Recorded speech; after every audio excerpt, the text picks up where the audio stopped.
Դեռևս 2024 թվականին խաղային գործունեության կարգավորման մասին օրենքով մի շարք փոփոխություններ էին նախատեսվել, բարեփոխումներ, որոնց թվին է դասվում նոր թվային վերահսկողության գործիքակազմի ներդրումը պետություն մասնավոր համագործակցության տրամաբանության ներքո։ Օրենքից հետո համապատասխան որոշումներ իհարկե ընդունվեցին, որը հիմք ստեղծեց բաց մրցույթ իրականացնելու, եւ այդ մրցույթը հայտարարվեց, որին հայտ էին ներկայացել մասնակցել թվով 3 օտարերկրյա կազմակերպություն, արդյունքում հաղթող է ճանաչվել Random Systems International Limited ընկերությունը, որն ունի համապատասխան փորձ եւ նույնանման գործառույթ է իրականացնում նաեւ մեր հարևան Վրաստանում, հանդիսանալով խաղային գործունեության կարգավորման օպերատոր։ Հաղթող մասնակցի կողմից ստեղծվել եւ պետական գրանցում է ստացել խաղերի վերլուծության եւ մշտադիտարկման համակարգ սահմանափակ պատասխանատվության ընկերությունը, որին նախագծով առաջարկվում է սահմանել որպես խաղային ոլորտի կարգավորման օպերատոր։ Նշեմ, որ այս մասնավոր գործընկերոջ հետ մեր նպատակն է ստեղծել ժամանակակից, թվայնացված եւ արդյունավետ կարգավորման մեխանիզմ եւ վերահսկողության գործիքակազմ, մասնավորապես 3 ուղղությամբ։ Առաջինը ապահովել իրական ժամանակում խաղադրույքների մոնիտորինգ, երկրորդը սահմանել եւ կիրառել քաղաքացիների խոցելի խմբերի, հանրային ծառայողների, համայնքային ծառայողների մի շարք այլ խմբերին խաղերին մասնակցության սահմանափակումներ, ինչպես նաև կիրառել այդ սահմանափակումները թվային միջավայրում եւ սահմանել արդար եւ պատասխանատու խաղի կանոններ։ Միաժամանակ նշեմ, որ նախագծով առաջարկվում է, որ պետական ինքնամտների կոմիտե նախագահան ապահովի օպերատորի հետ համապատասխան պայմանագրի կնքումը, նշված օրենքի պահանջներին համապատասխան, կառավարության կողմից օպերատոր սահմանվելուց հետո 10-օրյա ժամկետում, նշեմ, որ երկարաժամկետ պայմանագիր է նախատեսվում, ինչը մեր ակտերով ֆիքսված էր, խոսքը 15 տարվա պայմանագրի մասին է, ընդ որում նշեմ, որ հաղթող ճանաչված ընկերությունը պարտավոր է այս որոշման ուժի մեջ մտնելուց հետո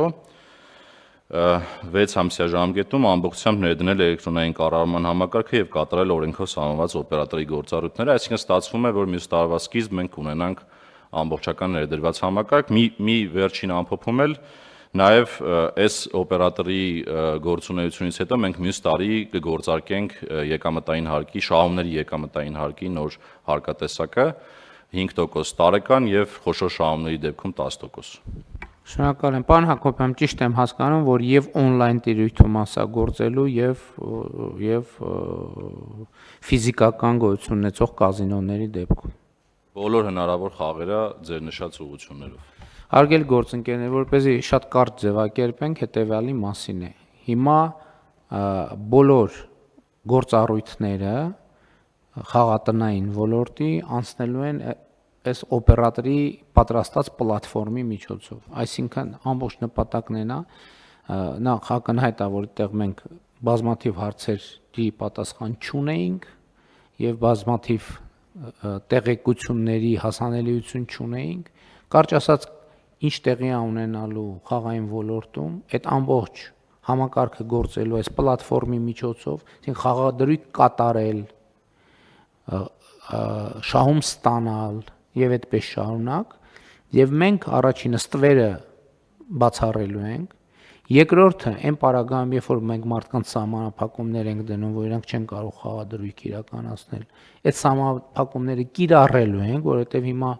սահմանված է, բայց շատ դեպքերում մենք պարզապես չենք կարողանում կիրառել այդ գործիքը չունենալու պատճառով։ Եվ երրորդը նաեւ որոշակի հարկային գործիքներ ստանալու հնարավորություն ենք ունենալու, ընդհանուր առմամբ դաշտը ավելի թափանցիկ ենք դարձնելու։ Վերջին 8 տարիներին մենք այս թեմայի շուրջ հետևական աշխատել ենք, գովազդ ենք սահմանափակել, հարկային բեռն ենք ավելացրել, ստվերը կրճատելու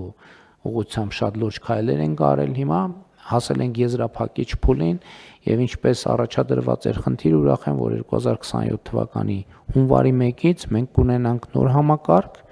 որը այս մեր արդեն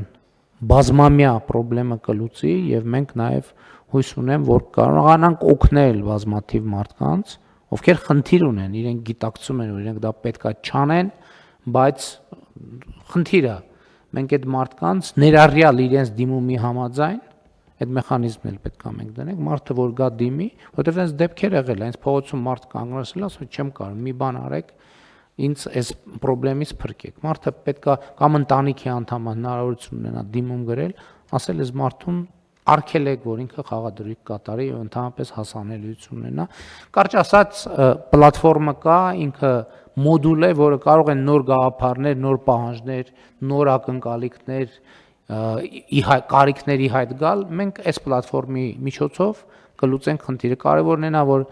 թափանցիկ միջազգային մրցույթ է